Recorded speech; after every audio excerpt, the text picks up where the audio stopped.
अक़ीदत-ए-इस्लाम channel के मुअज़्ज़िज़ सुनने वालों, अस्सलामुअलैकुम वरहमतुल्लाहि वबरकातुहू।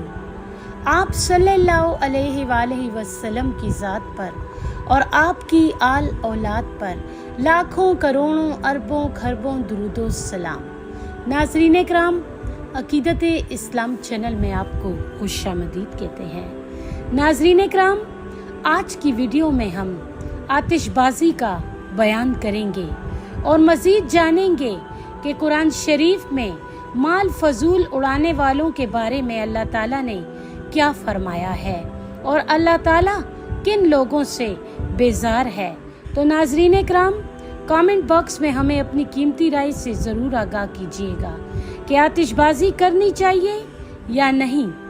तो चलिए अपना कीमती वक्त ज़ाया किए बगैर अपने असल टॉपिक की तरफ बढ़ते हैं, जो कि है आतिशबाज़ी का बयान।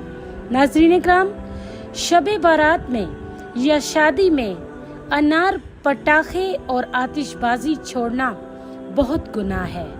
अव्वल तो ये कि पैसे फजूल बर्बाद हो जाते हैं। कुरान शरीफ में माल फजूल उड़ाने वालों को शैतान का भाई फरमाया है और एक आयत में फरमाया है कि माल फजूल उड़ाने वालों को अल्लाह ताला नहीं चाहते, यानी इनसे बेजार हैं। दूसरे हाथ पांव के जलने का अंदेशा या मकान में आग लग जाने का खौफ है और अपनी जान या माल को ऐसी हलाकत और खतरे में डालना खुद शरअ में बुरा है।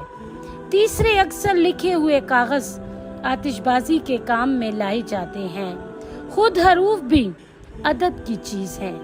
इस तरह के कामों में इनको लाना मना है, बल्कि बाज़ कागजों पर कुरान की आयतें या हदीसें या नबियों के नाम लिखे हुए होते हैं।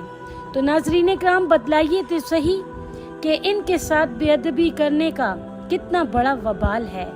तो आप लोग अपने बच्चों को इन कामों के वास्ते पैसे मत दीजिए। जज़ाकल्लाह खैर।